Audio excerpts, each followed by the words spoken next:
ready. So record. Recording. And in four, three, two, one, clap. Okay. Yep. So, Greg, I don't know if I should say welcome to you or you welcome me. Welcome to the disembodied voice. Yeah. So, this is a new thing we're trying out here on Two Sport Bros. We decided to go podcasty here and see what happens, because sometimes it gets a little difficult trading camera equipment back and forth, especially with this upcoming wintry weather. So we decided to try this out, see how it would go. Then it's a lot easier to pack this up and take it with me to Disney than borrowing a camera and you not using it for 2 weeks. Yeah. Because Janine loves taking pictures, so I'm sure she'll want to take can't some have pictures. that happening. Yeah, no. So there's been a lot going on in sports lately, as usual. Hockey and basketball's picking up. Football's in the middle of the season here, and we've got all hell broke loose yesterday on Sunday. But let's go back to baseball because that's what we're the most comfortable with. Yep. And let's talk about that. So today, as of recording, they just announced the rookies of the years, and surprise, surprise, Pete Alonso of the Mets and Yordan Alvarez of the Astros took home the awards. And I say no one's surprising because these guys basically ran away with it once they got called up and were raking. Alvarez, 22, but swatting 27 home runs in basically a half a season, and Alonso setting the all-time rookie record with 53 home runs. No one's even close to, at least on the American League side, there was no one close. John Means and Brandon Lau were second and third, but they nowhere near. And for the National League, Fernando Tatis and Mike Soroka made better competition, but they're not as good as the polar bear. He had a tremendous season, and it's well reflected in his award, considering that he won the home run derby, set the rookie record. There's no reason he shouldn't have won Rookie of the Year. Yeah, no, I mean, I think we all saw that coming, just from what he did. There was no surprise, and also played in 161 games, too. So, I mean, it shows some good durability. Good durability, and the fact that the team wasn't going to wait for service time to get an extra year of service out of him. That the Mets put him right on the roster, said, here's your first base, sink or swim, and he's not only swimming, he's running on water. Yeah, the only thing that really concerned me was his 260 average and his 180 plus strikeouts. I know we've been trending towards a lower average, more home runs, higher strikeouts these last 5 years of baseball, and we've seen rookies come out and have really good first years and then regress and maybe drop down. Will he sustain 50 home runs every year? Probably not. Maybe he drops down to about 33, 35 next year. But I'm more interested in that average. I'm still a little old school like that. I know on-base percentage is a big thing. I'd say that's the bigger thing, because with an on-base percentage that's 100 points more than his batting average, even if he's only hitting 230, he's still getting on at a league average clip. We saw that with, was it Luke Voigt with the Yankees? I mean, he basically led the team in on-base percentage, but he didn't even make that final playoffs roster spot. Yeah. Well, that's what happens when your production craters at the time when everyone else is coming off injury. But I digress. Speaking of guys forcing their way on the rosters, Alvarez, his debut, where he had 4 home runs in 6 days or in 8. He kept hitting home runs and doubles as soon as he came up. I think it's the favorite of everyone. I think, what was it, that third deck shot that he had? Oh, yeah. I think that's still up in the air. Yeah, that's still in the Minute Maid Park roof somewhere.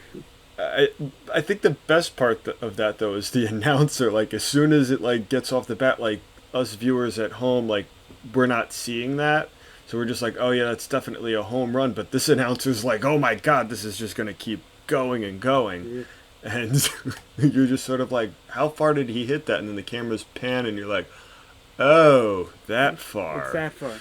Yeah, what'll be interesting to see is what happens next year because all the talk about the makeup of the baseball and whether in the 2019 postseason they switched out from the ball that carried so many home runs in the regular season, depending on what Major League Baseball decides to officially or unofficially do with the ball, considering that how many skeptics there are. See Hmm. if both of their power numbers, which trend up on the 50 to 60 home run side, come down a little towards 40 and 30, or do they stay up in that air? Yeah, yeah. The whole ball thing. I mean, my dad and I were talking about it during that Yankees Astros series because two of us couldn't get over just like basically everyone else that Didi home run never went out in that short right field porch, Yeah, and we complained that the balls were being juiced, and then when they're not juiced, we're like super upset. yeah. It's like, hey, okay, it's unfair. Okay, we're making it fair. Oh, it's still unfair. What do you expect us to do? You want it one way or the other?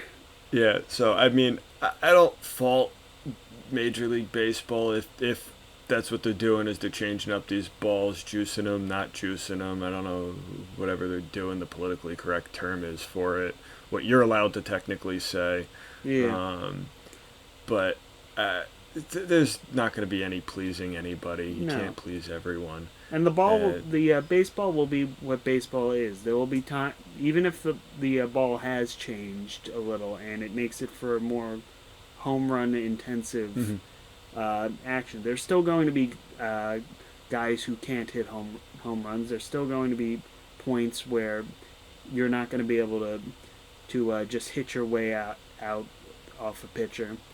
There are going to be years where the power does go down. Remember back in the 80s, there were years where the power went up and then it went down again. The only time it really went up noticeably and stayed that way was in the late 90s during the steroid era. What steroids? Psst, what are you talking about? Everyone was clean. Oh yeah, well, except everyone named in the little piece of paper by a guy named Mitchell. Oh, that guy? Yeah, Yeah, he's a tattletale. yeah, but but yeah, it'll depend see what the year-on-year trends after it to see if it's an aberration. But getting back to the rookies for a Yes. second, regardless of what the ball is, that these guys are destined for long, productive careers. Alvarez hitting 300, he's definitely going to, and with how he hits it, he definitely looks like the third incarnation of, or fourth of Vlad Guerrero, depending on how you look at Guerrero Jr. and Tatis Jr. I still love Vladdy Jr. I Yeah, mean, I always liked Vladimir Guerrero. Just that nice yeah, smooth swing that he had. And while Vladdy Jr. didn't have that flashy of a season with the power, hitting only those 15 home runs, but he clobbered so many. And I know it's the home run derby, so it's not the exact same thing. Um, but I think he's going to find his groove either this upcoming year or the year after. And I think he could definitely be a good 30 home run guy. And is he going to be as good as his dad? Probably not. That's hard talent to follow. But I think he definitely has the charisma and the attitude and the never say die spirit. So I think he'll try his very best, but he's just got to be himself, and that's all I can ask for. And I look forward to when the Yankees play Toronto. That way I can see some Vladdy Jr. play. the weird thing is that Guerrero might not is not even is barely the third best rookie on that team after Biggio and what's what's his face the other junior that they have on that team. Yeah, The one that plays the outfield, Bichette. yeah. Yeah, Bichette, Biggio, and Guerrero. And it speaks to the rookie class as there is, because I already said that the runners up like Brandon Lau, Mike Soroka, Tatis, but think the three guys on the Blue Jays: Brian Reynolds, who put in a outstanding defensive season for the Pirates, actually had was rated as 4 wins above replacement by the statistic heads. Dakota Hudson, Victor Robles, who Robles is one of the best fielders in baseball. Eloy Jimenez. This is one of the best rookie classes in a while for Major League Baseball. So and it speaks to how the sport's going to go on for the next few years, especially if the trend for aging out players when they're 35 instead of 40 continues. Yeah, I'm just really excited to see all this young talent. It does make me sad though that I'm looking at these guys and they're younger than I am. Yeah, it's finally gotten to that point, and it's sort of like, oh no, I can't look up to these guys. Yeah, they're making millions of dollars playing baseball, and we're just two guys sitting in front of computers talking. Yeah, so where have we gone wrong, Joe? Clearly a lot. Clearly a lot. Yeah. But I want to just pick your brain a little bit on the MVP case. I know we both sort of, I guess, touched upon it in our own respective videos. Where do you stand on Mike Trout getting another MVP this year? I mean, there's no denying he had a fantastic slash line per usual. Probably one of his better ones too. But Alex Bregman, I'm just still super into his ridiculous walk to strikeout ratio. I'll tell you who's the biggest person who's losing out in all this. Marcus Semien had a fantastic season for the A's, going from an underrated guy to one of the best hitters in baseball, and he's guaranteed not to win the MVP award. But as you're saying, Bregman is pretty much the best person on the Astros, which is saying something considering how much offensive talent is on that team. I mean, when you drive in 37 home runs, get on base at a 420 clip, drive in 112, and that's not to say what he also did in the postseason for the team. That they were, it's fantastic. Now this year his postseason numbers were a little off, but then again they don't vote on the postseason. Once the season ends, it's over. But a season where he puts in 8.4 wins above replacement solidifies himself as not just an all-star, but as an MVP. And don't forget that OPS over 1. So that's good company there. That's very good company, which also includes his direct competitor. That while he does have the 41 home runs, Trout had 45 and played in about 20 fewer games. So Trout could have easily hit 50 home runs. But my big problem, and I know voters in the past have sort of voted whether that player's team has been playoff bound or not. And to bring up a little basketball in with this baseball, I mean, over these last 12 years or so, LeBron James has been the best basketball player of this generation, of possibly all time, depending on who you talk to. And last year, the Lakers basically won the same amount of games they did without LeBron James the year before, and both those teams missed the playoffs. They were terrible. But should we fault LeBron, even though he is the best player? Were his stats as good as Giannis's? No, Giannis had a fantastic year. But when you put that into perspective, LeBron really didn't help out his team very much, even though he's a top 5 player last year. Mike Trout, definitely a top 3 player.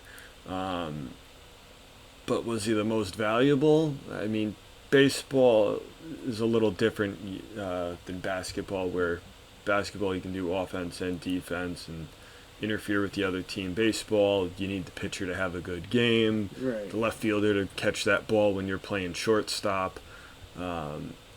But so there's only so much Mike Trout can do, but Bregman was just on that winning team.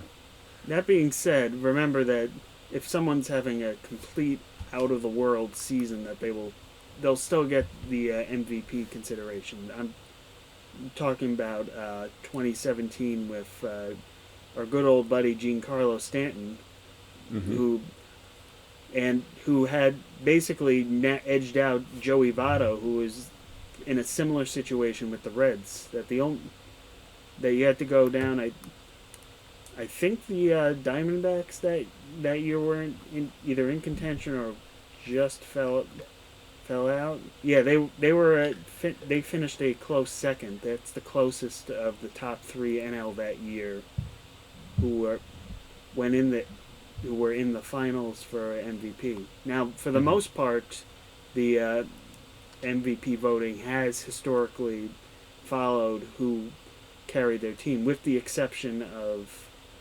2014 and 2016, where Mike Trout took home the honors. That you have Jose Altuve 2017, you have Mookie Betts last year, Clayton Kershaw, Miguel Cabrera back when the Tigers were relevant. That there are very few years where you find someone who is on a team that didn't at least get to the playoffs.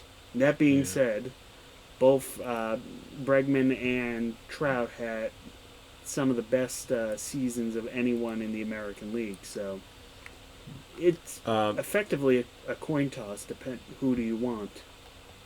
Yeah, I mean, my vote would.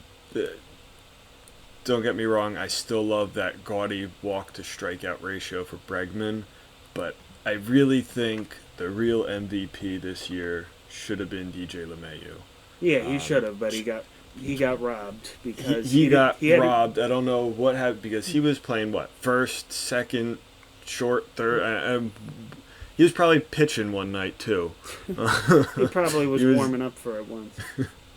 I mean, he was literally doing everything. Put the team on his back. Everyone cast him away as a Rockies guy, but he showed, hey, I'm more than just hitting at Coors Field, and he showed what he could do. And I think he was definitely the most valuable, if you want to put the emphasis on the V in MVP, instead of just best player. Because if you want best player, then that's Mike Trout. LeMahieu's definitely the most valuable teammate. Yeah. Maybe not the most valuable player, but definitely the most valuable teammate in Major League Baseball this year. Maybe if he hit another 5 home runs, he would have gotten it. Now, to switch over to the National League, with Mr. Christian Y, he was having probably just as great of a season as he had last year, and to go head-to-head with Mike Trout as well.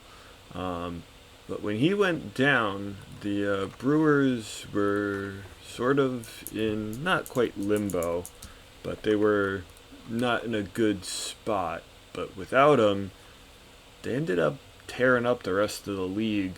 And if it wasn't for one faulty error in right field in that 7th or 8th inning, maybe they would be World Series champs this year without their best player.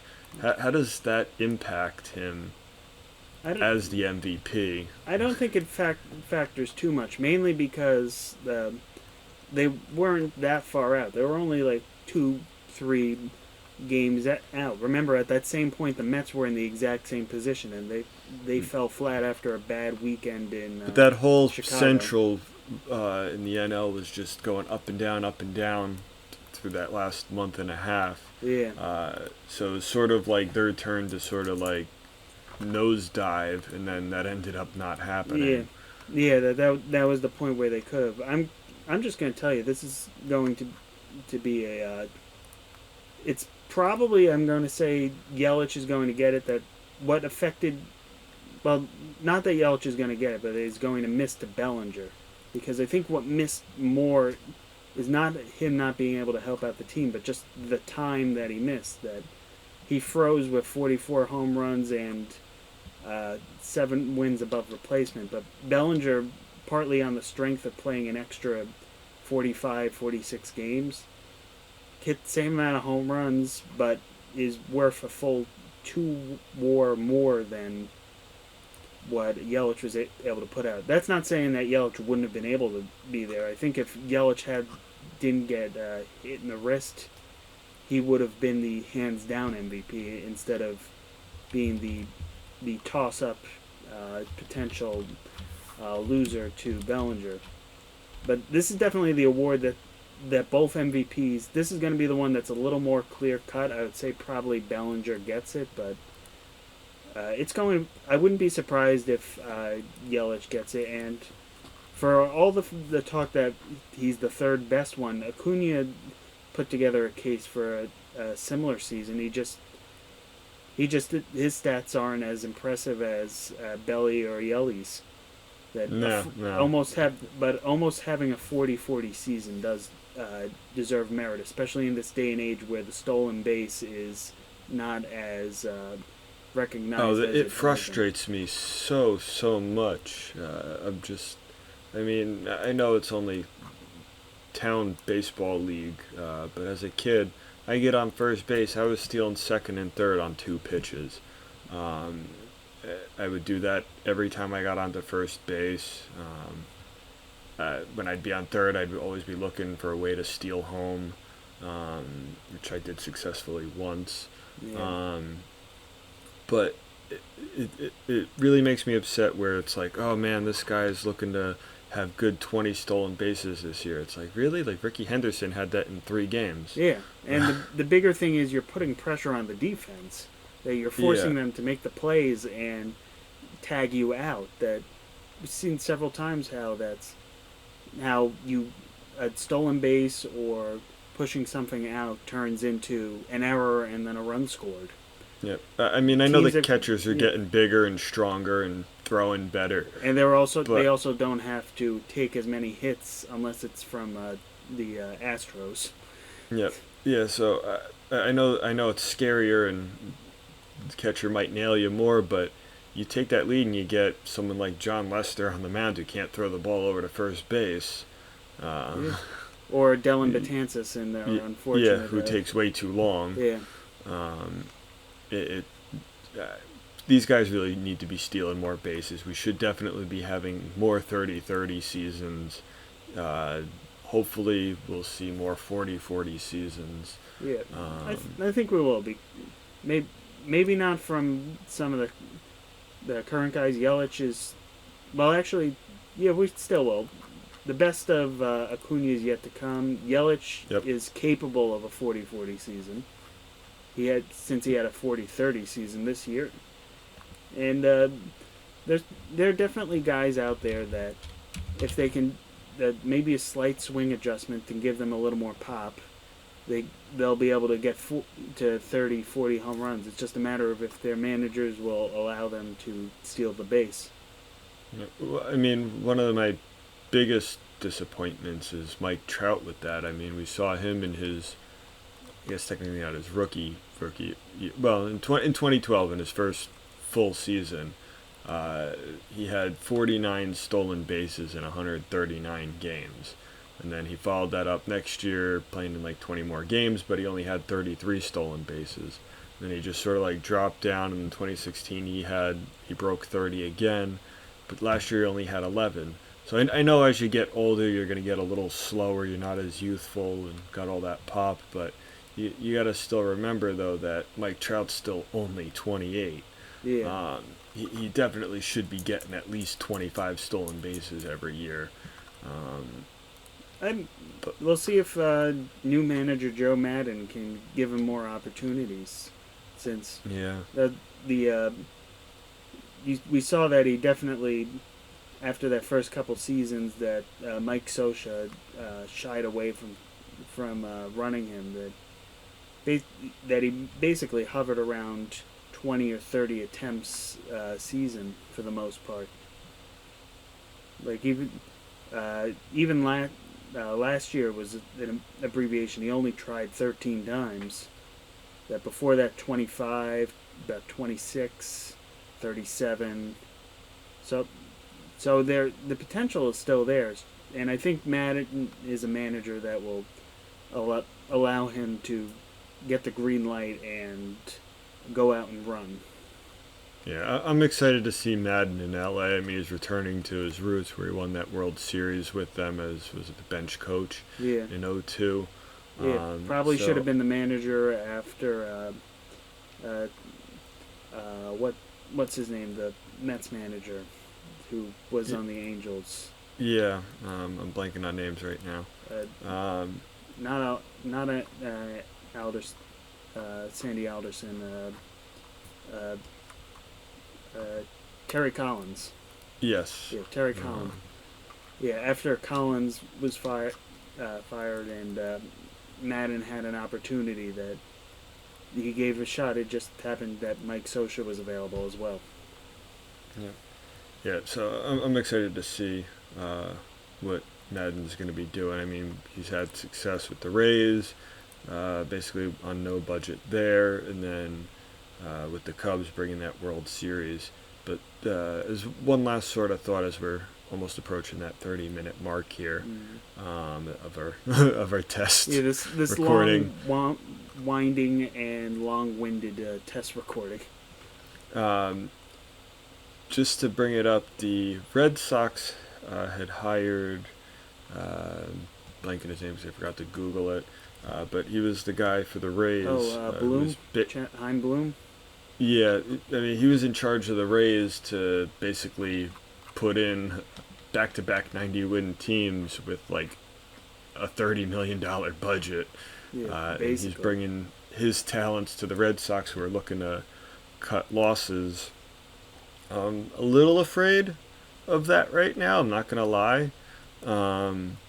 But there's been a lot of talk, too, about where Mookie Betts might go. And, I mean, he was last year's MVP and World Series champion, and now you're talking losing a cornerstone guy just to cut some budget. Well, remember that the Red Sox aren't a team that is willing to spend above the luxury comfort zone like the Yankees and the Dodgers might be, and especially now that they have a lot of money tied into bad payroll, such as Chris Sale. J.D. Martinez, not a bad payroll, but now basically blocking what they can do. David Price, that they have a lot of payroll that's limiting what they can do. And considering that the team fell flat and has clearly gaping holes, they need a clear-cut closer, not a good closer. The rotation definitely needs some tinkering. So unless they can offload some of those worse contracts, like I forgot to even mention Nathan Eovaldi, which is turning into a bad signing by them. Yeah. That Mookie is the clearest path to not only clearing payroll, but also getting that young talent that can cheaply fill in the roster spots. Yeah, because I think they ranked last in farm system. Yeah, that rankings. Farm system has been decimated in the last years. Having to trade for Sale and Eovaldi and everything. And I mean, it got him a World Series. It got him a World Series, but to every World Series there's a price. And also remember that Mookie Betts has said that he's not taking an extension. He's at the very least going to try free agency. Whether he'd re-sign with the Red Sox afterward, we'll see. But he has made his intentions clear that he's not signing an extension. So if the Red Sox get the indication that he doesn't really want to be here for the long haul, then this is their best chance to move him and get something of value rather than just a measly draft pick next year. Yeah, so that's that. And that's the end. All speculation, but that's what we do best here. yes.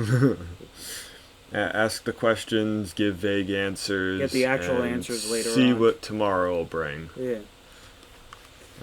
But all right, I think this was a good test. I'll see how this comes out.